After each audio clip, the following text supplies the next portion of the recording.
a gente falar de depressão, né? Eu queria trazer algumas informações primeiro. Eu não sou psiquiatra, né? Então eu vou trazer umas informações falando sobre o aspecto médico da depressão, mas sem a vivência de quem trata isso todos os dias, né? Então vai ser talvez um pouquinho mais profundo do que os estudiosos da depressão não médicos, mas mais superficial do que uma palestra de um psiquiatra que trata e lida com isso, né? E também dos psicólogos que tratam bastante esse aspecto. E aí depois a gente vai tentar fazer a conexão com a parte espiritual e a gente entender qual peso cada coisa tem, né, nessa condição que é uma das mais prevalentes hoje no nosso planeta, tá? Então vamos lá. Primeiro a definição de depressão, né? Então é uma doença psiquiátrica. Esse nome eu coloquei assim porque é como eu achei na referência, mas em psiquiatria nós não falamos doença, nós falamos transtorno. Por quê? Porque a doença tem que ter uma alteração anatômica ou fisiológica. E no transtorno psiquiátrico não se encontra essa alteração.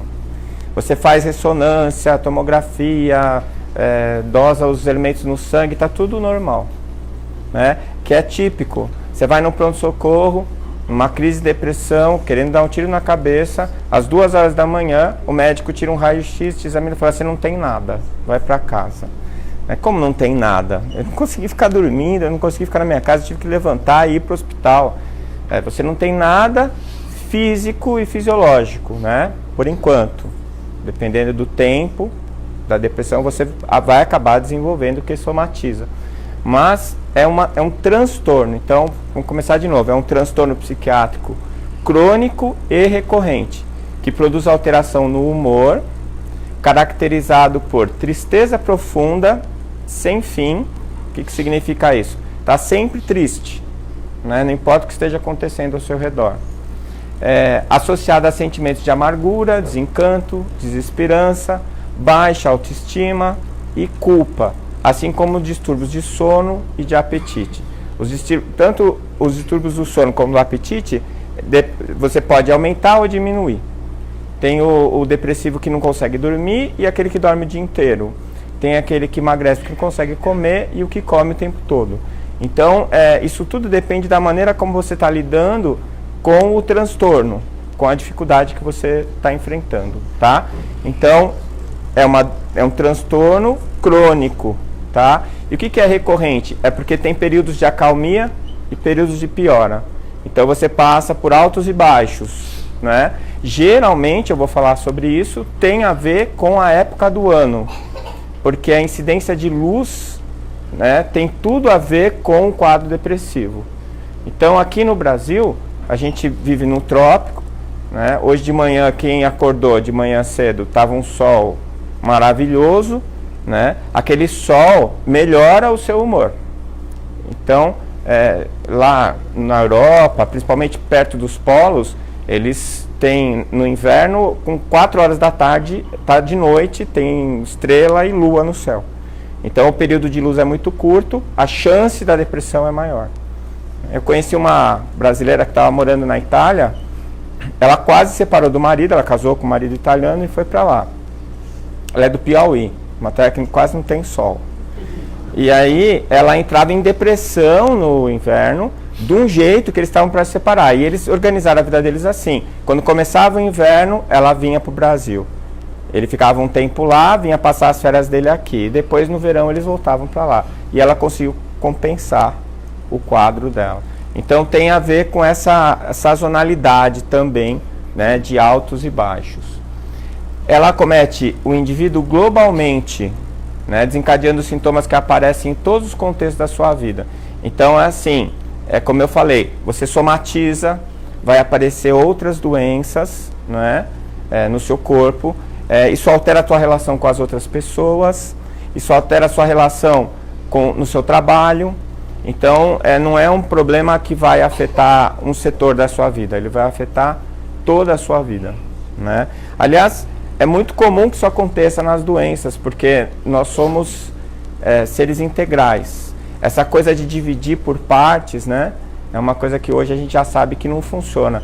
Tanto que o up-to-date em medicina hoje é a medicina integral, em que você aborda todos os aspectos do indivíduo ao mesmo tempo para conseguir um resultado mais eficaz para o tratamento que você vai fazer para ele, tá?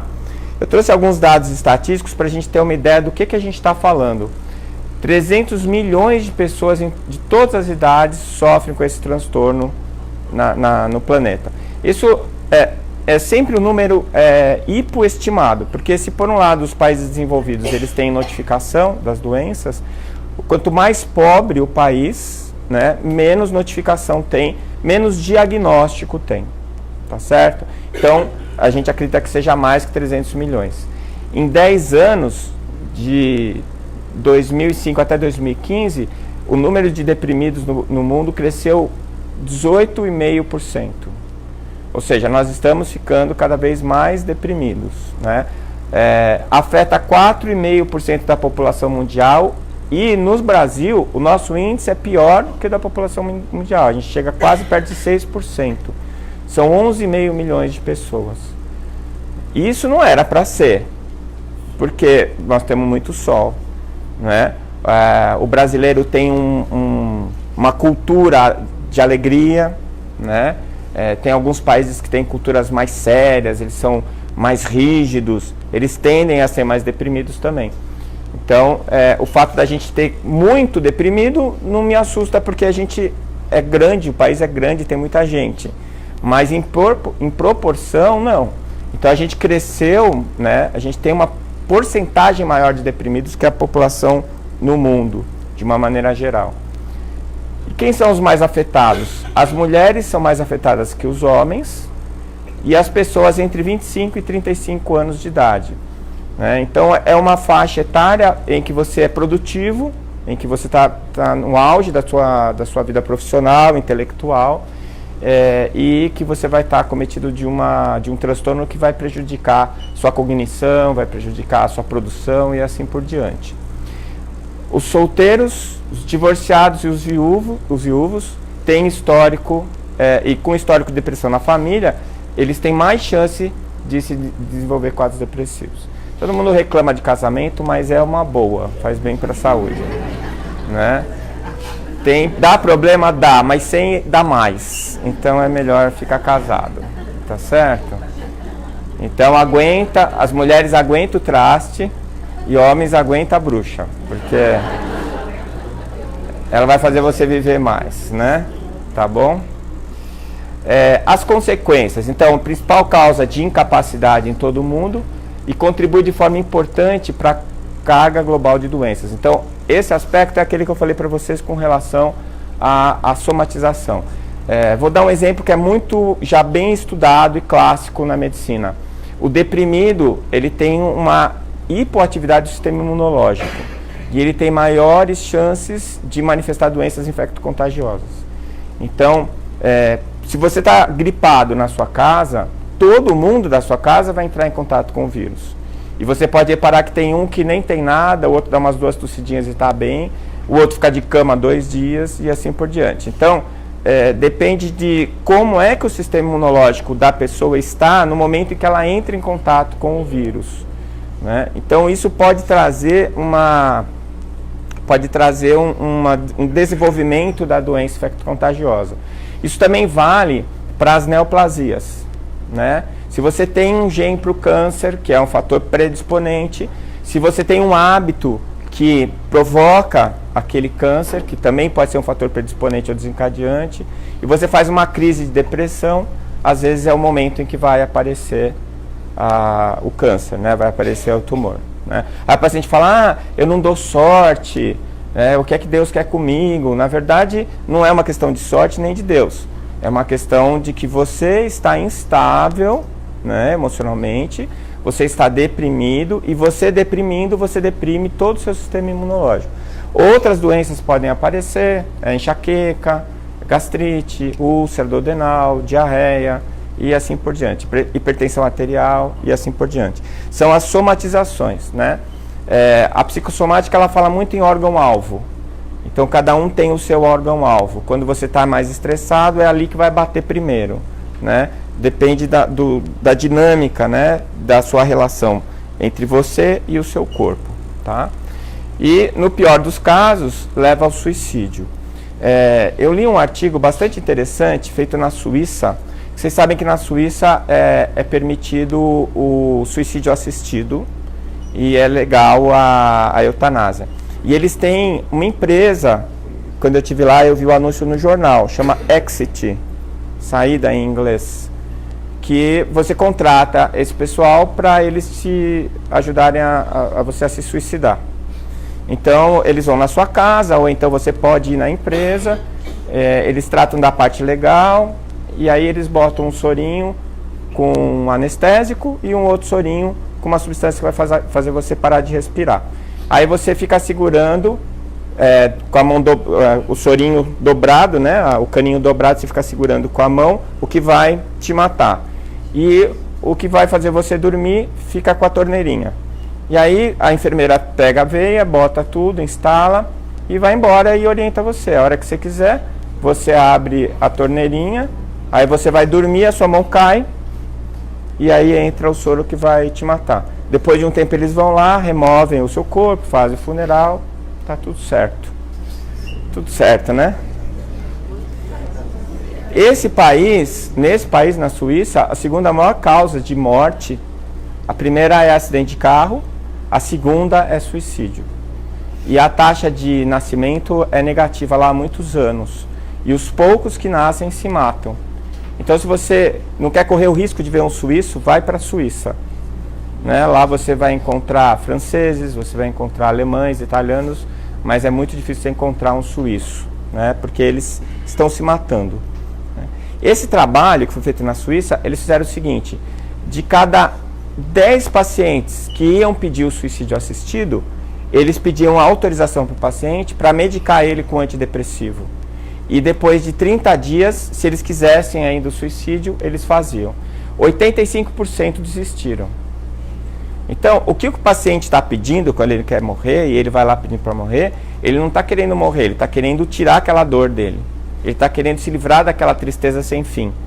E não é matando ele que você vai ajudar ele. Você tem que tratar ele, né? Tratar essa doença que ele está experimentando. E hoje em dia, como a gente já viu, está aumentando muito, e a gente vai discutir um pouquinho sobre isso, mas o nosso jeito de viver aumentou a nossa depressão, né? Estava conversando com o André e o Wagner sobre a sociedade lá, que a Fraternidade Sem Fronteiras ajuda lá na África, né? O índice de suicídio deles lá é 0. Porque eles não têm tempo de se matar, porque eles estão tentando ficar vivos, né? Aqui a gente está vivo, a gente já tem o básico, a gente não está precisando de nada para sobreviver, não precisa mesmo, não é? Comprar um celular novo não é uma questão de sobrevivência. Se você continuar com o seu velhinho, no máximo que pode acontecer é ele quebrar, ou você não conseguir olhar o WhatsApp, que é uma bênção, diga-se de passagem. Mas isso pode também acontecer porque você perde o sentido da sua vida. Você não tem mais um objetivo, você não sabe para que você acorda de manhã. Lá eles acordam de manhã para arrumar um lugar para dormir, para comer, para tomar água limpa.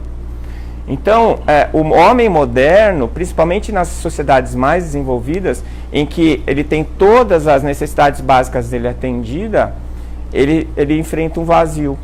E esse vazio é que aumenta a chance dele deprimir, né? E os jovens entre 19 e 29 anos, o suicídio foi a segunda maior causa de morte em 2015. Já era na Suíça há um bom tempo e agora está chegando a nível mundial esse índice de suicídio. Uma coisa que é assustadora, né? Suicídio em crianças. Não se via suicídio em crianças. E hoje em dia, a gente está vendo cada vez mais as crianças se suicidando. Eu tenho uma teoria, né? Essa turma nova que está vindo já é uma turma que já são espíritos prontos para o mundo de regeneração. E quando chega aqui, nós não estamos funcionando como regeneração ainda. Então, eles são mais sensíveis, eles não se conformam com a maneira como a gente trata uns os outros. Eles recebem uma educação que ainda hoje é uma educação voltada para o materialismo. E aí, quando ele acha que a vida é só a matéria e ele não precisa mais correr para conquistar nada da matéria, então para que ele está aqui? Né? Ele começa a perder objetivos. Se ele não tiver um ideal, se ele não tiver alguma coisa que mobilize ele entra num quadro de depressão por ausência de estímulo, ausência de vontade de continuar vivo. Né? Isso é muito assustador, uma criança se suicidar, né? Entre 9 e 14 anos. O aumento é assustador, mais de 60%. Né? Muito bem. Quais são os tipos de depressão? Basicamente são dois. O transtorno depressivo recorrente, que são episódios repetidos de depressão, como eu já expliquei, pode ter a ver com alguma coisa que está acontecendo na sua vida, pode ser época do ano, e assim por diante. E durante esses episódios, a pessoa experimenta um humor deprimido, perde o interesse e prazer, tem energia reduzida e leva a diminuição de atividades em geral, por pelo menos 2 semanas. Esse prazo, ele é importante no diagnóstico, porque vocês vão perceber que uma das coisas mais difíceis na depressão é fazer o diagnóstico e separar o que é depressão e o que é tristeza. Porque a tristeza, ela é fisiológica, todo mundo fica triste. Não é? Se você nunca ficou triste, precisa procurar um psiquiatra. Tem alguma coisa errada acontecendo com você. Então faz parte da vida ficar triste. Geralmente algumas coisas que acontecem no seu dia a dia, às vezes você fica triste um período e depois você melhora, né? E vai oscilando a tristeza com a alegria, né? Que o contrário de tristeza é alegria, não é felicidade, tá? Você pode ser feliz e estar triste, né? A felicidade é uma construção, é diferente. Tá? Mas isso aí é outra palestra. E o transtorno afetivo bipolar, que é uma alternância entre mania e depressão, né? Separados por períodos de humor normal. Tá? Então, o transtorno afetivo bipolar, a diferença entre esses dois é que, dependendo do que você medica, né? A medicação pode aumentar a incidência de suicídio ou de um desfecho ruim para a doença. Porque em um deles, em alguns momentos você precisa levantar a atividade dele, e em outros você precisa deprimir, quando ele está na fase maníaca. Né? E se for uma depressão recorrente, é só um antidepressivo, é só levantar. Então tem medicações específicas para as duas formas de depressão.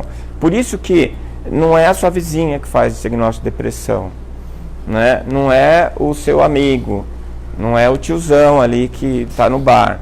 Não, é um médico. E de preferência um psiquiatra. Porque mesmo os clínicos, de uma maneira geral, eles às vezes têm uma noção muito superficial do que é a doença e não têm condições de tratar adequadamente o paciente com a medicação que é para aquele paciente a melhor. Tá certo? Então, nesse caso, ele tem episódios de mania que envolvem humor exaltado, ou irritação, né? Excesso de atividades, fica elétrico, precisa fazer um monte de coisa ao mesmo tempo, autoestima inflada, ao contrário, né? Quando está deprimido, ele é a mosca do cocô do cavalo do bandido, né? Quando ele está em fase maníaca, ele pode tudo, ele é o rei do universo, tudo que ele faz é excelente, né?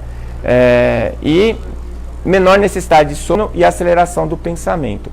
Isso é uma característica, é um sintoma da ansiedade, é o pensamento acelerado. Você não consegue parar, você senta e a sua cabeça fica rodando, tudo que você tem que fazer, né? Você vai até o ano que vem, as coisas que você tem que fazer. Você não consegue parar e viver o mundo agora. Então, muita gente vive no tempo errado, né? Tem gente que vive só no passado e aí fica lamentando tudo que passou e não vive hoje.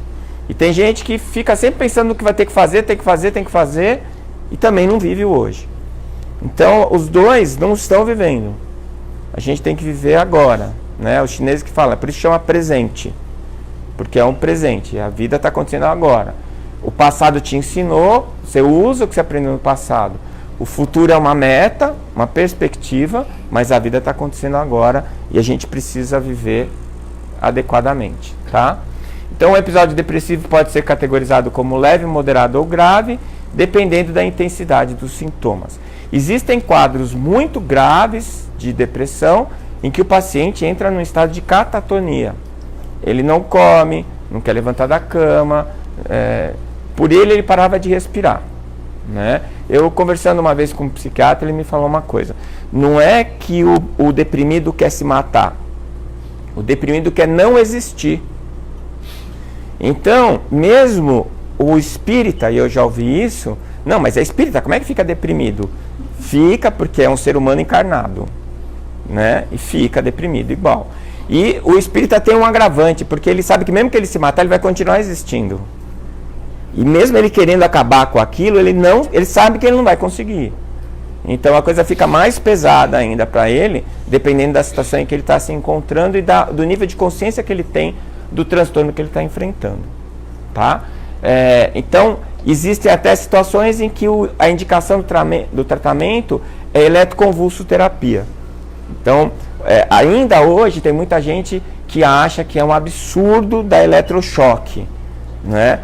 Eu já vi paciente tomar eletrochoque por depressão grave, ele pediu eletrochoque, que ele sai da sessão novo, né, como se tivesse recarregado literalmente as baterias. É óbvio que hoje em dia a coisa é feita com anestesia, tem uma técnica específica para anestesia na ECT e é um tratamento legítimo do psiquiatra, tá? Eles ainda fazem isso escondido porque tem medo que o povo vá linchar o psiquiatra porque ele indicou uma ECT, mas é uma técnica útil. E além disso, o tratamento bioquímico, né, remédio, e o tratamento psicoterápico. E aí nós vamos acrescentar o tratamento espiritual. Então não dá para você parar para pensar em tratar alguém que está deprimido abordando um só dos aspectos do transtorno, tá? Quais são os sintomas então? Vocês vão ver que a maior parte desses sintomas todo mundo aqui já teve. Então não é porque você está deprimido, tá? É que você é normal e você fica triste de vez em quando, tá? Pode ser depressão? Pode. E se for, e se eu achar que procura alguém para diagnosticar para você. Procura um psiquiatra. O Sérgio Lopes que fala que ele sofre bullying dos pacientes dele, porque ele está no shopping, vê um paciente, os pacientes viram a cara para não falar com ele, né? Porque vai falar assim: olha que bom, meu psiquiatra, oi, tudo bem? Aí todo mundo fala: é louco, tem psiquiatra, né? Então, não é só louco, tá? Porque apesar que de médico de louco todo mundo tem um pouco, mas assim, não é só louco de pedra que precisa de psiquiatra, né? A gente precisa, nos momentos que a gente está muito ansioso, nos momentos que a gente está muito depressivo, e que a gente precisa de um suporte, né, para superar essas situações mais difíceis. Então, tristeza profunda sem causa aparente, como a gente já falou. Às vezes você está chateado, mas porque você está sem grana. Eu sei que isso não acontece com ninguém aqui, né? Mas assim, dá depressão? Não, dá tristeza. Você quer fazer as coisas e não pode, tá? Mas você está triste porque você está sem grana. Você está triste porque morreu alguém, porque você perdeu o emprego, porque brigou com a namorada, porque discutiu com a esposa. Tá, isso faz parte, né? Não é uma tristeza sem causa. O ruim é quando está tudo bem na tua vida, está tudo andando direitinho, você vai fazendo, por que eu estou mal? Aí você começa a fazer uma listinha, não tem nada que justifica, entendeu? Aí pode ser que seja o início de um quadro depressivo. E isso tem que acontecer durante 2 semanas ininterruptas. Se for menos que isso, não é depressão, tá?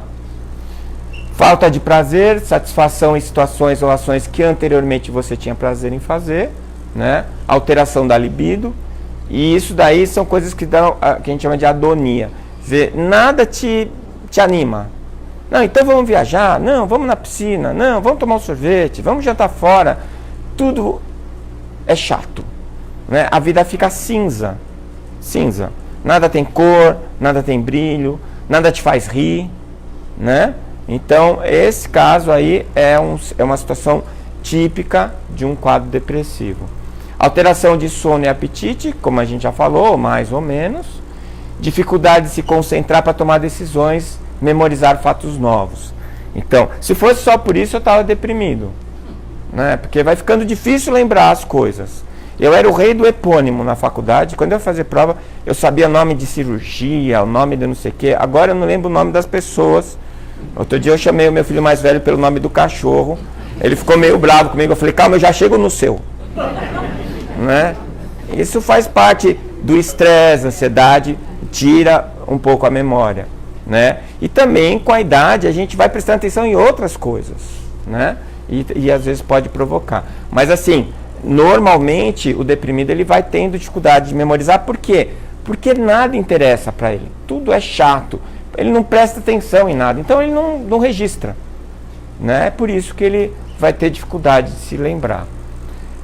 Agitação ou apatia psicomotora quase todos os dias. Então a agitação você vai ver no bipolar, que é a agitação quando está na fase de mania, quando está ansioso, e depois, quando entra na fase depressiva, ele começa a ter dificuldade também, às vezes para acordar ou para dormir e assim por diante.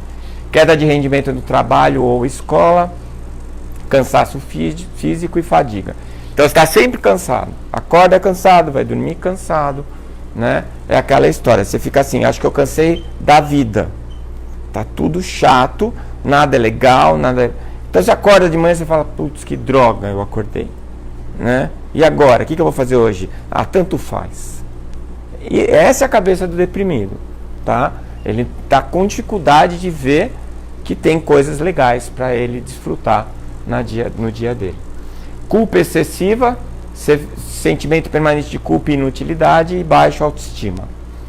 E dificuldade para sentir emoções, né? Se você vai ficando não vai sentindo prazer, você também, por outro lado, você também não sente, você já está triste, não tem nada que te mobilize. Então, não tem emoção, você vai ficando congelado, vai entrando em inércia, né? O seu estado de humor entra em inércia. Apático, exatamente. O diagnóstico, então, é clínico e toma como base os sintomas descritos e a história de vida do paciente. Por que a história de vida? Porque se você teve um luto e você ainda não resolveu o luto, isso não é depressão, isso é tristeza, né? Então, você tirando a história, você vendo quais são os acontecimentos, os últimos acontecimentos da vida da pessoa, você consegue já ter uma dica se é ou não depressão ou se é apenas tristeza. A pessoa deve apresentar também de 4 a 5 dos sintomas supercitados, então só um sintoma pode ser outra coisa, né? Pode ser uma dificuldade momentânea que você está vivendo, e a manutenção do quadro pelo menos 2 semanas, tá? Como o estado depressivo pode ser um sintoma secundário a algumas outras doenças, então você precisa fazer o diagnóstico diferencial. Diagnóstico diferencial em medicina é assim, você faz um diagnóstico, você acredita que o paciente tem aquela doença, mas aí você vai pesquisar outras doenças que se comportam de uma maneira parecida para ter certeza de que você não está errando o diagnóstico. A gente chama isso de diagnóstico diferencial, tá? E a depressão tem que passar por isso também. Então, não é simples fazer o diagnóstico. Não é simples. Geralmente é assim, eu ando tão triste. Você está dormindo bem? Não. Tem comido bem? Não. Você está deprimido. Toma esse Talopram que é ótimo. Eu tomei e fiquei boa. E aí você vai na farmácia, quando você vê o preço desse Talopram, aí você vai no psiquiatra primeiro, né? Se fosse barato, você já comprava e começava a tomar para ver o que vai dar, né? Não é assim, viu, gente? Tem efeito colateral e não são poucos. E se você tem um quadro que oscila entre a mania e a depressão e você toma um depressor, um ansiolítico puro, você pode ter momentos muito difíceis, tá? Então, não é para fazer diagnóstico em casa, tá? Então, nem toda tristeza é depressão e nem toda alegria é mania, tá bom? Tem gente mais otimista, que está sempre mais feliz. Essas pessoas são saudáveis, né? É engraçado quando você encontra uma mais desanimada, assim, né? Tem uma amiga minha que eu não gosto daquela menina que trabalha comigo, porque ela eu não gosto nem de olhar para a cara dela. Por quê? Ela chega de manhã feliz. 7 horas da manhã ela tá rindo. Quem é que fica feliz de manhã? Eu falei, eu fico. Você tá brincando comigo? Ninguém normal fica feliz de manhã. Quer dizer, ela é que tá mal, né? Ela é que tá mal. Então tem as pessoas que são mais assim, tem uma dificuldade maior, né? Para pegar no tranco, né? Precisa do cafezinho, né? Mas tem gente que tem um tônus melhor. Isso não significa nem que é depressivo, nem que é maníaco, tá? E o diagnóstico nem sempre é simples, tá? Então, por isso que, às vezes, você só não tá bem, né? Aí fica, às vezes, assim, você não tá legal, né? Não, eu tô bem. Mas você não tá legal, te conheço. Você quer que eu diga o quê? Não, tá tudo uma droga, eu quero me matar. Ah, eu falei. Né? Então, às vezes, é só você respeitar o momento da pessoa. Às vezes ela não tá legal naquele dia específico. Às vezes não tem nada assim grave, mas aconteceu um monte de coisinha que chateou. E você não tá legal, você tá meio azedo naquele dia. Não, deixa passar, você vai dormir, no outro dia você acorda legal de novo. Né? Você não pode se preocupar muito com isso, porque faz parte da vida, né? Oscilar assim. Aí tem essa tabelinha que eu achei bem interessante, que são as diferenças entre a tristeza e a depressão. Então vamos lá, tristeza.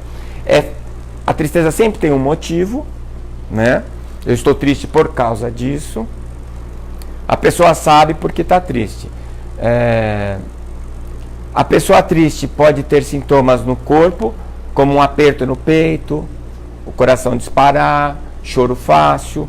Tem um sintoma que a gente fala que é o globus. A pessoa fala, parece que tem uma bola aqui na minha garganta, ficar subindo e descendo. Isso faz parte da ansiedade, da angústia. Às vezes chega no ponto o paciente não conseguir engolir a saliva, né? E aí faz endoscopia, faz deglutograma, não tem nada. Não tem nada físico, mas ela está experimentando um desconforto importante. Então isso também, a tristeza dá isso, né? Não é só a depressão. Quem está triste costuma ter pensamentos repetitivos sobre a razão da tristeza. Você fica reverberando aquilo, mas por que eu fui fazer tal coisa?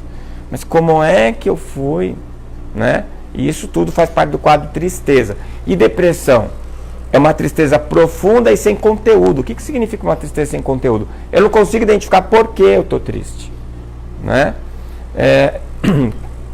Mesmo que alguma coisa muito boa acontecer, como ganhar na loteria ou passar no vestibular, a pessoa continua triste, né? Eu achei meio exagerado ganhar na loteria aí. Passa no vestibular também, né, hoje em dia. Mas assim, eu já vi gente que conquista uma coisa que esperou um tempão para conquistar e chega na hora, e aí, você está feliz? Tô. Vamos comemorar? Ah, eu vou dormir, estou cansado. Como assim? Né? Você tem uma conquista, você não vai saborear a sua conquista, você não vai degustar aquele momento que está sendo legal, né? Às vezes as pessoas fazem isso porque elas falam, não, eu não gosto de ficar feliz porque depois eu fico triste. E aí, bom, mas se você vai ficar triste, agora está feliz, aproveita que você está feliz, porque quando você ficar triste, você vai ficar triste, né? Tem gente que fala assim, não, eu vou tratar mal porque eu estou namorando, mas eu trato mal. Por quê? Porque se brigar comigo eu já estou pronto. Então, não namora, né? Mas é engraçado, a gente rir, mas a gente faz isso, é subconsciente. A gente faz isso. Eu falo que é botar o lixo pra dentro. Todo mundo junta lixo em casa, você põe pra fora pro lixeiro levar embora. Tem gente que pega o lixo da casa dos outros e põe pra dentro da dele.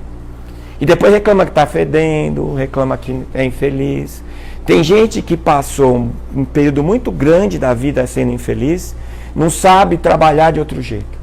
Quando fica feliz, fica apavorada, porque não sabe como é que se vive assim feliz. Eu só sei viver triste, a minha vida toda foi triste.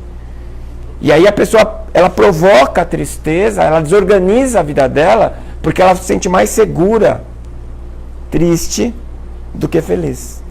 Ser feliz é como se você estivesse se arriscando. Mas se você não arrisca, a vida não tem graça. Não é? Você tem que ter responsabilidade, mas você não pode ficar o tempo inteiro na defensiva, porque isso também faz você perder a vontade de viver, né? A profundidade da tristeza também é importante. Pensamentos suicidas podem indicar depressão. Quando deprimida, a pessoa sente pelo menos 2 semanas de uma tristeza profunda e contínua. As 2 semanas de novo aí, aparecendo, tá bom? Então, antes de 2 semanas, não dá nem para você pensar que está deprimido. Espera. Deixa passar. Ganha na loteria primeiro. Se não der certo, aí você vai procurar o psiquiatra. O Freud falou uma coisa que eu achei bem interessante. Antes de diagnosticar a si mesmo com depressão ou baixa autoestima, primeiro tenha certeza que não está cercado por idiotas, né? Então, pode ser só isso que está acontecendo, né? As pessoas ao seu redor são esquisitas, vamos usar essa palavra que idiotas é meio forte, tá certo? Mas às vezes você fica mal porque você está vendo o comportamento errado das pessoas que estão ao seu redor, né? É muito comum isso. E às vezes, no começo eu ficava indignado. Hoje, vai passando, a gente vai ficando rodado, vai aprendendo, né? Eu olho e falo assim, putz, vou falar ou não vou falar? Vou falar. Olha, se você fizer isso aqui, não vai dar certo por causa disso. Eu sei da minha vida. Tá bom? Seja feliz. Antigamente eu ficava angustiado, aí ficava, não sei o que, vai cair, vai acontecer. Aí acontecia. Aí a pessoa ficava com raiva de mim, que vinha assim, fala agora, eu te avisei. Agora não adianta. Agora a vaca já foi pro brejo, não tem mais o que falar. Então, às vezes, isso, se você não souber separar o que é teu do que não é teu, você pode se deprimir ou ficar triste por conta das decisões que estão te cercando e que não tem nada a ver com você. Então, se você se sente melhor falando, você não quer se omitir, beleza. Mas não ache que você tem o dever de corrigir o outro. Pensa que esse outro, por mais perto que ele esteja de você, ele é o segundo da fila. O primeiro é você. E geralmente a gente não faz isso, né? A gente já não dá conta da gente mesmo. Quanto mais você vai dar conta da família, do pessoal da escola, do pessoal do trabalho, né? Às vezes você faz isso para não ter que encarar as suas dificuldades, as coisas que estão fazendo você ser infeliz. Quais são as causas? Fatores predisponentes e desencadeantes. Olha, eu tenho aí um tempinho já de formado, mais de 30 anos, e eu aprendi uma coisa com a vida na medicina, que ninguém fica doente só por um motivo. Você tem que ter dois fatores para você ficar doente, o predisponente e o desencadeante. Se você tiver um fator disponente, mas nunca desencadear, ela não vai aparecer a doença. E se você tiver um fator que é desencadeante, mas você não é predisponente, você também não vai ficar doente. Então, toda vez que acontece alguma coisa com você, toda vez que você adoece, tem dois fatores que estão agindo ali. Um que já tinha, que é uma base, que você pode não ter nada para fazer com relação àquilo. Por exemplo, se essa predisposição for genética, como é que você faz? Não faz, está lá. Você nasceu com ela, vai morrer com ela. O que é que você tem que cuidar? Do desencadeante. Se você não desencadear a doença, se você não tiver hábitos errados, se você não provocar aquela doença de alguma maneira, você vai ficar com aquele fator predisponente e nunca vai ter a doença. Tá legal? E se você não tiver o predisponente, mesmo que alguma coisa tente desencadear em você aquilo, também não vai acontecer. Então, onde que estão os fatores predisponentes e desencadeantes? Então, a depressão é o resultado de uma complexa interação de fatores sociais, psicológicos, biológicos e espirituais. Tá? Então, quando você deprime, tudo isso aqui está acontecendo. Então, o biológico tem herança genética? Tem. Se as pessoas da sua família tendem à depressão, você tem a predisposição a. A pessoa fala, tá na genética, então não dá para mudar nada, já vou comprar o estalopram, vou começar a juntar o dinheiro, porque não tem jeito. Não. Né? E isso já está mais do que provado, que o gene, ele não determina nada. O gene, ele é um software, é um app, é um programa, que pode ou não ser ligado.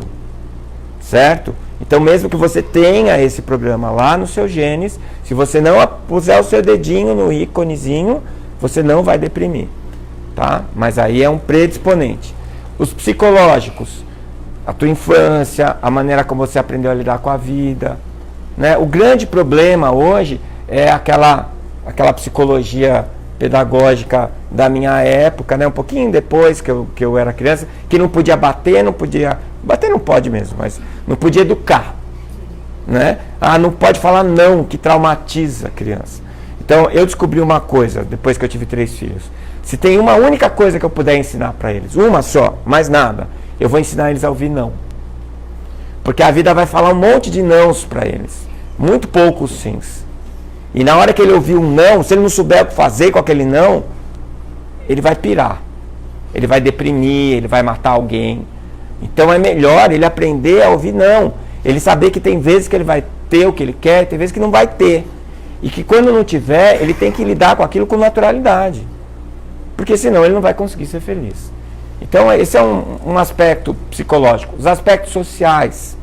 Depende de onde eu nasci, o ambiente onde eu cresci.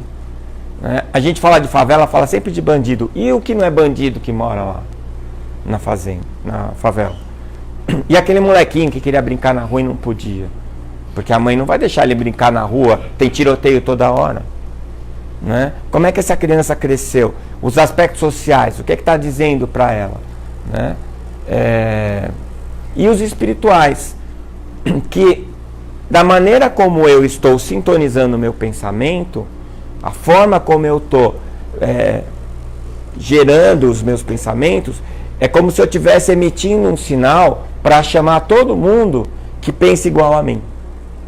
Então, se você ficar triste, na hora que você está triste, você vai chamar gente triste para comungar com você aquele momento, espiritualmente falando.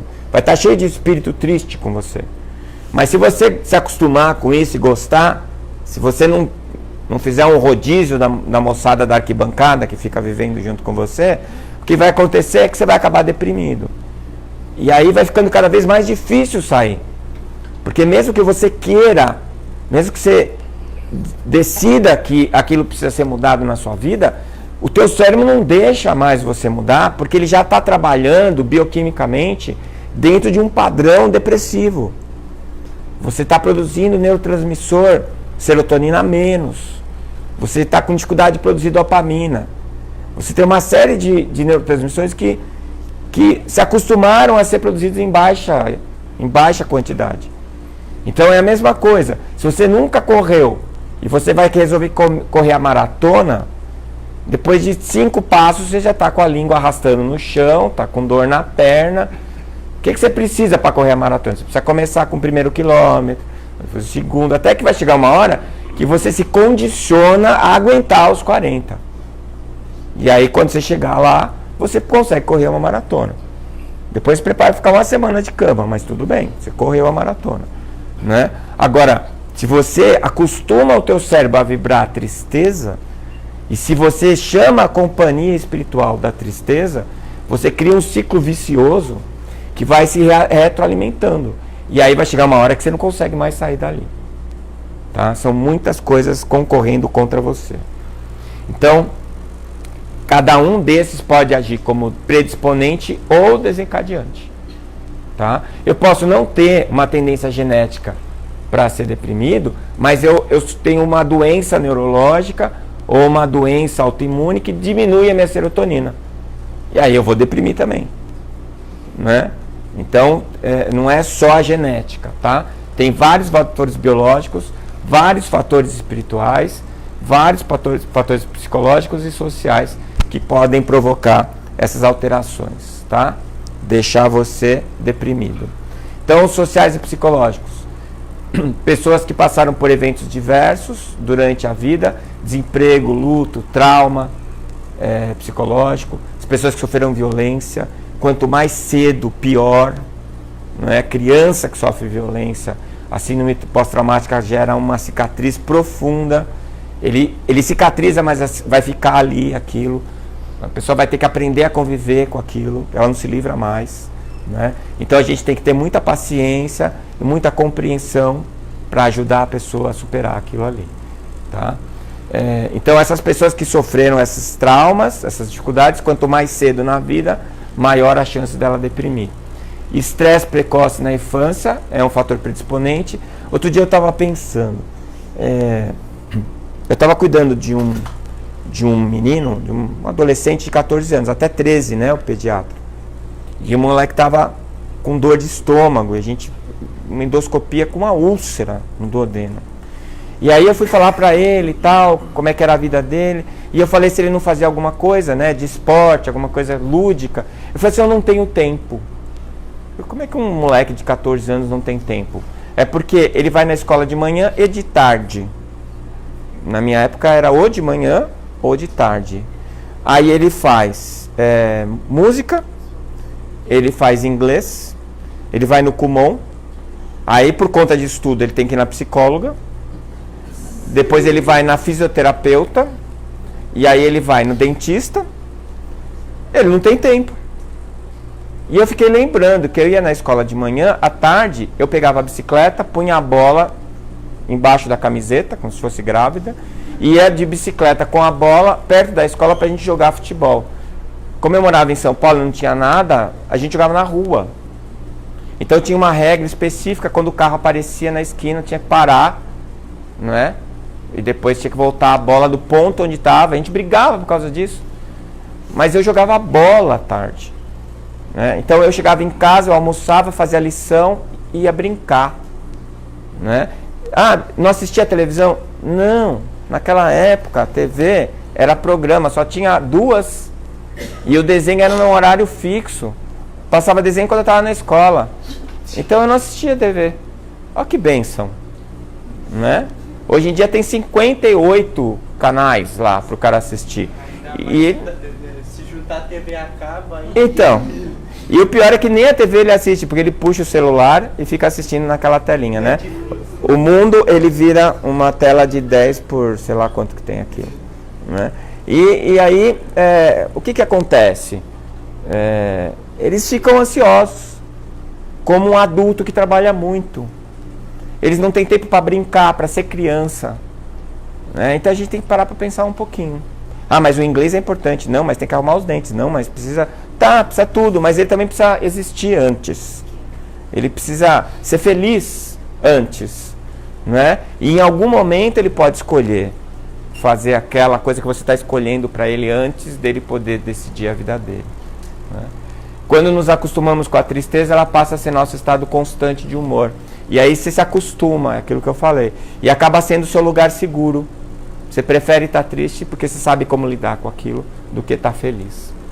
Então, o que está faltando, né, na minha opinião, é sentido na vida. Eu achei essa frase muito interessante. O vazio ocupa um espaço imenso, né? O vazio de ideal, o vazio de transcendência.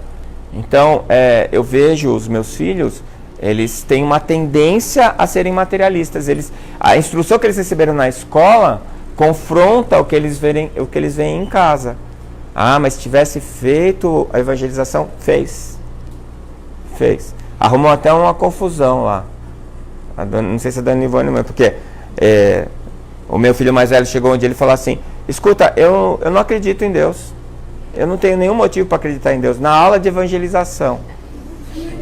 Aí ainda viraram e falaram assim: não é o filho do Décio? Vocês imaginam. Todo mundo saiu, as salas todas saíram e a sala dele fechada lá. Eu falei: meu Deus, o que eu faço com isso, né? É dele. E assim, ele encontrou eco na escola. E ele vai na internet, ele só busca os sites que falam sobre os céticos e os materialistas. Não, beleza, desde que ele fosse feliz, mas isso angustia ele. Por quê? Porque você acaba com perspectiva.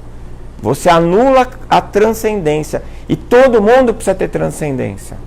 Outro dia, numa discussão no ambiente médico, né, no próprio CRM, quem estava fazendo, eu falei sobre espiritualidade, quem estava fazendo o contraponto comigo era um ex-presidente de um CRM que é ateu e materialista. E ele falou assim: ninguém precisa, não se precisa obrigatoriamente de capacidade de transcender. Precisa sim, isso é pesquisa, não é? A transcendência não é religião, transcendência é você pensar em algo além, você conseguir ver o depois. E eu falei para ele assim: o senhor realmente acha isso? Não, eu acho. O senhor não espera nada depois da sua morte? Não, não espero nada. Aí me deu uma luzinha na hora lá, eu falei assim: mas você não quer que seus filhos se lembrem do senhor? Ah, bom, quero, né? E se alguém resolvesse pôr um nome de rua com o seu nome, doutor fulano de tal, não ia ser legal? Ah, ia ser legal. Então, do jeito dele, ele quer transcender também. Ele quer que o nome dele continue sendo lembrado, ele quer continuar a existir de alguma maneira. E ele busca isso, através do trabalho dele sendo um bom médico, dele sendo um presidente de CRM. Ele quer que as pessoas respeitem ele, e quando ele morrer, as pessoas: puxa, que pena, o doutor morreu. Isso é saudável, isso é bom. Mas nem todo mundo tem a oportunidade de querer virar nome de rua, né? Mas se você sabe que você não termina com a morte, isso te dá uma outra perspectiva. A tua vida ganha outras cores. E você vai pensar 2 vezes no que você está fazendo agora, porque você sabe que aquilo vai ter uma consequência depois. Se a morte é o fim de tudo e não tem consequência de nada, então para que eu vou ser honesto? Para que eu vou ser correto? Para que eu vou tentar fazer o bem para as pessoas? Para quê? Salve-se quem puder. Não é? Se isso aqui é um tiro único e não tem nada depois, o mais esperto que se vire e que seja feliz. Será que é isso, gente? Não é? Não pode ser. Não tem lógica isso, não traz razão. E a gente está vendo uma geração de espíritos sensíveis, de espíritos que vêm com uma perspectiva das coisas corretas, das coisas certas, não é? Mas que estão encontrando um mundo estéril, que não dão para ele a possibilidade de transcender. Não é? Eu sempre falo, é autonomia e heteronomia que hoje o Paulo Henrique de Figueiredo está falando nos livros dele, e eu acho que ele está completamente certo. Vou contar uma história bem rápida para vocês. Aqui nós vivemos o jeitinho brasileiro, não é? Lembra da lei de Gerson? Quem que não quer levar vantagem? Essa é a nossa cultura, infelizmente. E tem uma colega que ela nasceu na Suíça, veio com a família para o Brasil, se formou médica aqui e voltou para a Suíça. Os pais tiveram Alzheimer e ela estava trabalhando numa cidade pequenininha. Ela encontrou uma instituição para colocar os pais e colocou os pais e começou a pagar essa instituição. O pai morreu, mas ficou a mãe. E ela ia todos os dias lá, porque ela morava pertinho, e para ver a mãe. Aí ela mudou de cidade. Quando ela mudou de cidade, ela foi ver um lugar para transferir a mãe dela, para ficar perto dela, para ela poder continuar visitando a mãe. E só tinha um público. Ela foi lá conhecer, era infinitamente melhor que o particular que ela pagava. O público. E aí ela falou, olha, eu tenho minha mãe e tal. Eles pegaram os documentos e falaram assim, não, ela tem direito. Pode deixar que assim que tiver uma vaga, nós vamos buscar ela. Aí ligaram para ela depois de uns 15, 20 dias, olha, nós estamos te avisando que abriu a vaga. Ela falou, então tá, eu vou providenciar a transferência. Não, nós já providenciamos tudo, ela já está a caminho, ela vai chegar a tal hora. Aí a mãe dela chegou, tal hora, ela acomodou a mãe, um lugar super legal, tal. Ela ficou feliz da vida e continuou visitando a mãe. Um belo dia ela foi no banco pagar uma conta, tinha uma pequena fortuna lá na conta dela.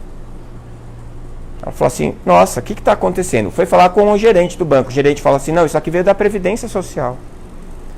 O número do processo é tal, tal, tal. Ela pegou o número do processo, foi na Previdência e falou assim, escuta, vocês depositaram esse dinheiro para mim? Aí a mulher pegou o processo e falou assim, por quê? Porque a sua mãe é suíça, ela tinha direito ao tratamento e ela estava numa instituição particular. A gente fez a conta de quanto você gastou, pusemos juros e correção e depositamos na sua conta. Igualzinho aqui, né? Ela não assinou um documento, ela nem pediu. O sistema identificou que ela tinha direito e providenciou. Ela comprou o apartamento. Ela mora no apartamento que ela comprou com o dinheiro que ela pagou, ou não sei quantos anos que a mãe dela ficou na instituição privada. Porque ela era uma cidadã suíça e merecia, tinha o direito à instituição, que era, diga-se de passagem, melhor. Né? Então o que eu quero dizer com isso? Que nós precisamos chegar nesse ponto. A gente precisa chegar no ponto de que eu vou fazer certo porque é certo. Eu não vou fazer certo porque eu vou me dar bem. Eu não vou fazer certo porque tem alguém me vigiando. Eu não vou fazer certo porque não vou para cadeia. Eu vou fazer certo porque eu sei que é o certo e que eu tenho a índole de fazer o certo. Né? Eu sei que aquilo é o melhor jeito de fazer. E isso é muito difícil de acontecer quando você está pensando no tiro curto, quando você está pensando na vida que acaba logo em seguida. Né? Então, a abundância material e a ausência de espiritualidade deixa esse vazio aí, que leva à depressão. Vocês nunca pararam para pensar por que o político corrupto não parou de roubar depois dos 10 milhões de dólares? Por que ele não parou de roubar? Ele não vai conseguir nem gastar esse dinheiro numa vida. A família dele vai ter que fazer força para gastar. Por que ele não parou de roubar? Porque ele está atrás da felicidade. Ele acha que é ali que vai dar alguma coisa de bom para ele. Ele tem esse vazio que ele está tentando preencher Só que ele quer preencher com o nosso dinheiro, né? Esse que é o problema só. O resto é uma questão pessoal dele, né? Da luz do sol, da sazonalidade a gente já falou, né? Da genética também, predisposição biológica ligada a caracteres de cada um de nós, né? E os distúrbios neuroquímicos. Aqui que é interessante, porque hoje a própria psiquiatria está discutindo, é causa ou efeito? Você está deprimido porque falta serotonina, ou falta serotonina porque você estava triste e acabou deprimido? Né? Então, os materialistas, eles já imediatamente falam assim, descobrimos por que você é deprimido, você produz pouca serotonina. Então eu te dou o remédio e você fica bom. Legal, mas por que depois eu não curo? Por que quando tiro o remédio eu vou... porque é um problema genético, não tem solução. Né? Só que não é bem assim. E a própria psiquiatria está percebendo isso. Então, por bastante tempo, também se bateu nessa tecla de que a depressão é provocada por uma desordem na produção de neurotransmissor e que tem influência sobre o humor, ansiedade, estado afetivo. E essa doutora Juliana Cividanes, mestre em psiquiatria da Unifesp, em São Paulo, ela diz assim, ao longo do tempo, essa teoria vem sendo revista e analisada. E hoje, dizer que a causa da depressão é apenas o equilíbrio químico seria um grande reducionismo. Né? Então, o próprio psiquiatra já percebeu que não é só a questão da serotonina. A serotonina é mais efeito do que causa. Tá? Então, vamos para o André Luiz e ele vai dizer assim para a gente. No cérebro, porém, inicia-se o império da química espiritual. O que é a química espiritual? O meu espírito experimenta a emoção e joga essa emoção através do perispírito para dentro do cérebro. Eu estou encarnado. E o meu cérebro vai reagir de acordo com a sintonia e a natureza do que eu estou pensando e sentindo. E isso vai provocar os neurotransmissores que são específicos para aquele tipo de sentimento. Né? Então, o império da química espiritual são os seus neurotransmissores, que estão traduzindo para as suas células aqueles comandos que você está mandando a partir do seu espírito. Os elementos celulares aí são dificilmente substituíveis. Olha que interessante, quando o André Luiz falou isso, que eram dificilmente substituíveis os neurônios, a gente achava, na ciência, que neurônio não era substituído de jeito nenhum, tanto que era chamado de célula fixa.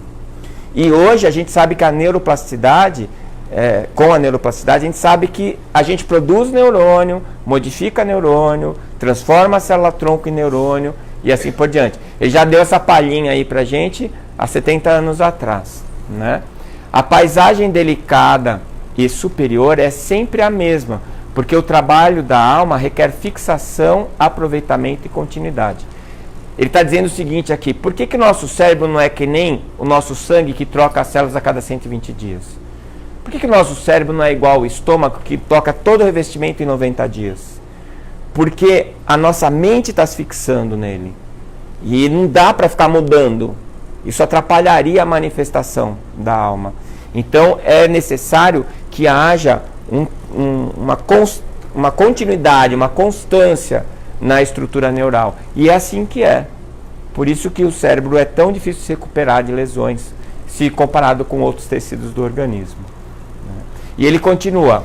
O órgão de expressão mental, contudo, o órgão de expressão mental é o cérebro, o sistema nervoso. Reclama personalidade química de tipo sublimado por alimentar-se de experiências que devem ser registradas, arquivadas e lembradas sempre que oportuno ou necessário. Ou seja, eu experimento, né, o que eu estou vivendo causa uma impressão em mim e é necessário que o meu cérebro se modifique para registrar aquela experiência. Eu falo que a memória do cérebro é a memória RAM. É aquela que está trabalhando, não é a HD. A memória HD está lá no perispírito. A memória RAM é a memória que está no cérebro. Quando a gente desencarna, você faz um upload. Vocês já ouviram falar? Quando você quase morre, você fala assim, vi minha vida passar na minha frente. Ó, isso é RQM. Experiência de quase morte. Quando você vê sua vida passar na sua frente. Se o carro está... Você está olhando o caminhão chegando e você se lembra de você pequenininho e... acho que você vai desencarnar. Né? Mas às vezes não acontece. Aí vira só uma EQM, né? Porque se não tiver o Q, aí é EM, né? Experiência de morte mesmo. Aí você vai ter que nascer de novo. Então, é preciso que haja esse registro para que o cérebro possa marcar essas experiências para te trazer o aprendizado necessário. Então, uma vez configurado o cérebro, é muito difícil reconfigurá-lo. Isso é uma lei da neuroplasticidade. O aprendizado requer apagar ou resetar padrões anteriores. O que isso significa? Se eu te ensinei errado, a primeira vez que você aprendeu está errado, você tem uma tendência de repetir esse erro e de achar que aquilo é que é o certo. Então, eu trouxe uma frase do Mark Twain que eu acho bem legal. A gente não se liberta de um hábito atirando pela janela. É preciso descer a escada degrau por degrau. Quando você tem um hábito ruim, não adianta você falar assim, não, eu vou parar amanhã. Não para. Você tem que se fortificar, você tem que exercitar a sua vontade para conseguir fazer isso. E ele tem outra frase maravilhosa, que é mais fácil enganar as pessoas do que convencê-las de que foram enganadas. Né? Eu tinha um primo que ele falava assim, tá comendo sabão, soltando bolha e dizendo que é queijo. Né? Então às vezes, você se baseou tanto em um conhecimento que te foi dado de uma certa maneira, que você fica com medo de questionar aquilo lá. Né? Eu tenho muito isso. Eu gosto sempre que alguém fala alguma coisa do espiritismo, quando eu tenho um pensamento que vai contra o preceito espírita, eu vou estudar e eu vou confrontar aquilo lá. Porque se estiver errado, eu tenho que repensar. Porque senão daqui a pouco eu sou um fanático. Eu estou defendendo pela emoção e não pela razão. E isso, na minha opinião, é antidoutrinário. Se eu abandonar a razão em algum momento, eu já não estou sendo espírita. Né? Porque essa é a grande diferença. Se a gente for falar de Jesus, dos ensinamentos do Cristo, é tudo igual. Qual a diferença? O que o espiritismo está dando a mais para a gente? A razão. Então vamos questionar. É saudável questionar.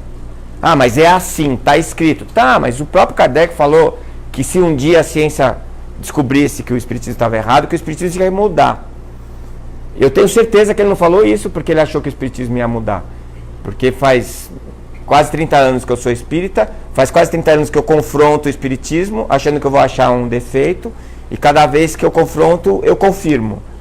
E a minha fé está se reforçando a cada dia porque eu estou confrontando. Né? E isso é que a gente tem que fazer. Porque senão, você vai se acostumar com o erro. E aí você vai viver nele. E vai defender ele até o final. Vai comer sabão, soltar bolha e falar que é queijo. Né? Toma cuidado.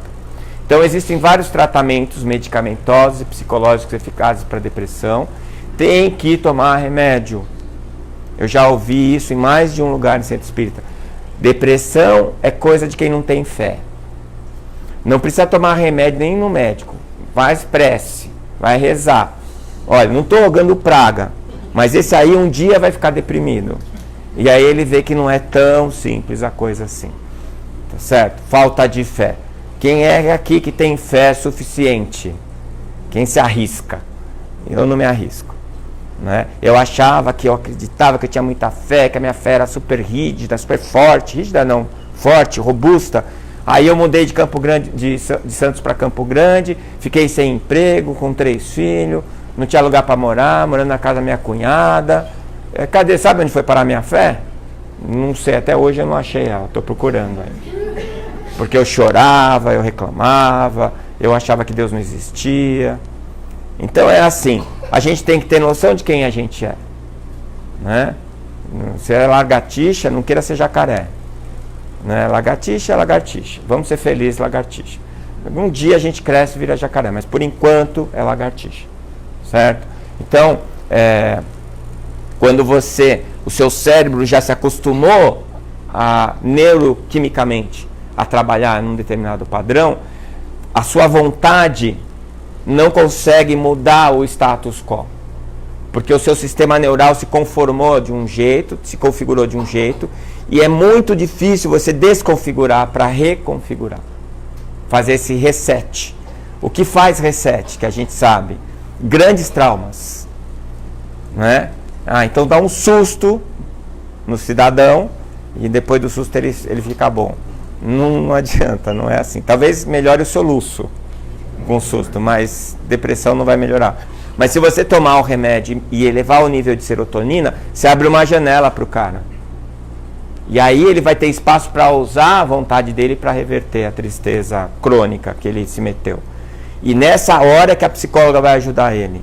Porque ela vai ajudar ele a confrontar ele mesmo, para ele entender os mecanismos que levaram ele a se sentir tão triste e ressignificar aquela tristeza dele para ele poder sair do buraco. E a hora que ele sair, tira o remédio e ele fica legal, né? Então tem que tomar remédio, né? Remédio existe aí porque Deus pôs no mundo também, né? Se Ele deu a tecnologia, a inteligência para a gente para produzir, tem que usar, tem que saber usar. Então não é porque a dona Maricota mandou que você vai tomar. Ah, mas ela tem 5 filhas deprimidas, ela entende disso. Ela entende de fazer deprimido, não de curar. Então, cuidado, né? E o amor, né? Que é o mais poderoso remédio de todos. É óbvio que isso precisa. Eu vejo muito assim, o deprimido, chega uma hora que você perde a paciência com ele, né? Eu tenho uma paciente que ela assim, ela fala, doutor, tá tudo ruim, não sei o quê. Então, mas o que a senhora acha de ir no centro espírita? Ela é espírita. O que a senhora acha de centro? Ah, não. Eu não tenho energia. E o que a senhora acha de tomar um solzinho? Ah, solzinho. A minha pele é muito clara. E o que a senhora acha? Ah. Chega uma hora e fala assim, mas por que a senhora veio aqui? Para o senhor resolver meu problema, eu não consigo. Tudo que eu falo, a senhora fala que tá ruim. Eu já estava quase perdendo as estribeiras com ela lá. Mas coitada, ela está num buraco tão fundo que ela não consegue nem ver uma luz. Mas como é que eu vou fazer para tirar ela de lá? Eu preciso de um mínimo de colaboração dela. Você joga a corda, o cara tem que pelo menos segurar a corda para você puxar. Não é? Ninguém resolve o problema do outro, eu já falei isso. E amar, olhar com carinho, ter a condescendência com aquele que está sofrendo é muito importante. Eu descobri isso, eu ainda era jovem, eu dava plantão. Eu demorei 5 anos para passar ou o Natal ou o Ano Novo na minha casa. Eu estava sempre de plantão, porque médico recém-formado, você entra no serviço sempre sábado e domingo, né? E Natal e Ano Novo. E no Ano Novo eu gostava, porque era cirurgião, gostava de operar, era esfaqueado, baleado, a noite inteira operando, eu me realizava. Mas no Natal, a gente tem que admitir essas coisas, né? Mas no Natal era só deprimido. E o pessoal fala, dá diazepam e manda embora. Não, vamos conversar. A pessoa está sozinha, a família não está com ela, o filho foi para os Estados Unidos. Dá 10 minutinhos para ela, consulta terapêutica, funciona melhor que o diazepam. E as meninas falam assim, manda essa para o Dr. Décio que ele tem paciência, né? Mas eu aprendi que eu podia ajudar com muito pouco. Você só diz, mas o que está acontecendo? Por que a senhora está triste? Aí ela chora. Aí ela fala assim, doutor, já estou me sentindo melhor. A senhora quer um remedinho? Não, acho que não precisa, eu vou para casa. Pronto, né? Amor. Se não funcionar com amor, aumenta a dose, né? Você só errou a dose. E aqui a química das emoções. Então são alguns dos neurotransmissores que fazem esse equilíbrio, né? A dopamina, a serotonina, a ocitocina. Esse hormônio é tão interessante, a ocitocina é o hormônio do vínculo. A ocitocina é um hormônio que é produzido pela mulher na hora que ela vai ter o filho, para contrair o útero. A ocitocina é o hormônio que ela produz quando ela vai amamentar, para dar o leite. E a ocitocina, os animais, as espécies que produzem ocitocina, têm vínculo. Vocês já repararam que as araras estão sempre de 2? É casal, eles são casais monogâmicos, eles vivem até um dos dois morrer. Aí eu não sei se eles casam de novo, se tem viúva. Eu nunca perguntei, mas assim, elas são monogâmicas. Muitas aves são monogâmicas, né? O João de Barro é monogâmico. Eles fazem um casal e ficam a vida inteira. E eles descobriram que todos os animais que produzem ocitocina geram vínculo. E eles fizeram um estudo mostrando que o homem, quando vê o filho nascer, ou quando participa da gestação, ele produz ocitocina também, né? Então, é um hormônio do vínculo. É o hormônio do amor, biologicamente. Então, aí a gente entende o que o André fala naquela parte lá, da química espiritual. Quer dizer, vai descendo o nível energético até a substância química. Mas o que a substância química vai dizer para as células é a mesma coisa que você estava sentindo quando você produziu aquele hormônio, né? A noradrenalina e a adrenalina. Então, tem várias substâncias aí, muitas delas envolvidas no prazer, né? Na nossa capacidade de sentir prazer. Uma das coisas que acontece, por exemplo, no uso de droga, as drogas, a cocaína, elas são dopaminérgicas. Então, o que ela faz? Você usa a droga, a sua dopamina vai no céu.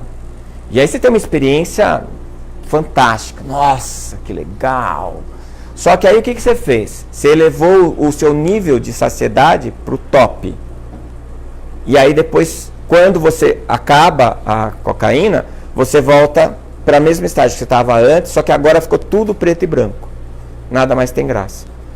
Então, se você está num nível adequado de dopamina, vai subir a dopamina quando você vê o IP amarelo lá da Afonso Pena, que não dá nem para ver um galhinho dele, tanta flor amarela que ele tem, e você vai falar, nossa, olha esse IP, tua dopamina, pim, lá em cima. Aí você está andando na rua, tem um filhotinho de gato correndo atrás de uma bolinha, você fala, putz, olha que barato o filhotinho do gato. Aí o gato olha para sua cara, dá uma meada, você dá risada, porque o gato está mexendo com você, sua dopamina, pim, vai lá em cima. Né? Só que depois que a dopamina sobe, nessas situações fisiológicas, quando ela começa a descer, sobe a serotonina e sobe a endorfina. E aí você tem uma sensação de prazer. Você chegou no fim da Afonso Pena e fala, putz, hoje o dia tá legal, hein? Você viu quanta árvore florida? Ou então você fala, nossa, hoje eu vi um gatinho, você precisa ver que barato, dá até vontade de pegar ele. É a serotonina. Então, você tem a fase excitatória do prazer e a fase consumatória, ou seja, você consumou aquele prazer e você está se sentindo bem e relaxado. A dopamina que aumenta com a droga, só tem a dopamina, não tem a serotonina. E daqui a pouco você já quer mais. E daqui a pouco você já até quer mais. E daqui a pouco fica doído não ter. O mundo fica preto e branco, fica chato. As coisas legais acontecem, você passa do lado de uma coisa legal acontecendo, você não se importa com aquilo. Por quê? Porque você desregulou o seu órgão de manifestação, bioquimicamente. Você mudou lá a configuração do seu cérebro. E agora vai ser mais difícil você ter prazer. Então, muito cuidado com as substâncias químicas. Eu acabei de falar que tem que tomar remédio. Sim, o remédio que o médico deu, na dose certa. Né? Que remédio em alta dose é veneno. Na dose certa é que vai te ajudar. E alguém precisa fazer isso por você. Você não é apto, mesmo que você seja psiquiatra, você precisa procurar um outro psiquiatra para prescrever a medicação para você. Porque você não consegue fazer isso em você mesmo. Né? É a mesma coisa eu operar meu próprio apêndice. Não dá. Tá certo? Então, para a gente se lembrar sempre, o Mahatma Gandhi fala isso, e é uma coisa que eu acho que o deprimido precisa saber, a depressão, a ansiedade e as crises de pânico não são sinais de que você é fraco, são sinais de que você permaneceu forte por muito tempo. É isso. Esse mundo está doido. Eu tenho feito dieta de informação e baixou meu nível de ansiedade. Eu não atendo mais telefone se eu não souber quem é. Eu não respondo WhatsApp porque tem 300 bilhões de WhatsApp por minuto. Eu não atendo, eu não respondo e-mail porque cai 80 e-mails por dia na minha caixa postal. Então como é que fala com você? Old style. Me ligue ou vá onde eu estou. Vamos conversar. Eu olho para você, a gente conversa, não é? E se você for uma pessoa querida ou que eu tenho o seu contato, quando tocar o telefone vai ter o seu nome lá. Se eu estiver ocupado eu não vou atender, mas depois eu vou lá e te ligo e a gente conversa. Sabe? Você, só de ver aquele numerinho do lado do WhatsApp, 295 mensagens, pelo amor de Deus, meu coração já dispara, eu começo a tremer. E aí depois que eu tiro boa tarde, boa noite, bom almoço, bom jantar. Gente, o que é isso? Aí no meio daquela lá está escrito lá, o seu gato morreu. Você não vai ver, você vai ver quando você chegar em casa que o gato morreu. Porque não, é tanta coisa que é um instrumento de comunicação, a gente não sabe usar ainda. E o mundo está assim, é muita informação acontecendo ao mesmo tempo, a gente não consegue administrar. É o que o Gandhi falou. Você segura, vai chegar uma hora que espana. Chega uma hora que você arreia. Por quê? Porque não deu. e nessa hora você vai ter que reconfigurar a sua vida, né? Eu espero que tenha ajudado de alguma maneira, né? E que a gente tenha feito essa sintonia aí com o plano espiritual, mas assim, a mensagem principal que eu queria passar é que se você está deprimido, ou esteve, ou tem alguém que você gosta que está deprimido, eu queria dar uma imagem um pouco mais verdadeira do quadro. Porque geralmente o deprimido se acha porcaria porque deprimiu, e ainda acha alguém para dizer para ele que é falta de fé, né? Ou então, se alguém que você ama, você acha que ele está desinteressado porque ele não te ama mais. Não é isso, ele está passando por dificuldade e tem como ajudar, né? Vamos dar o remedinho, vamos levar no centro, toma o passe, faz prece, faz o evangelho em casa, vai na psicóloga e as coisas vão acontecer. Por pior que pareça que está agora, você consegue tratar, porque tem tratamento, tá? E a gente consegue resolver isso, tá bom? Muito obrigado.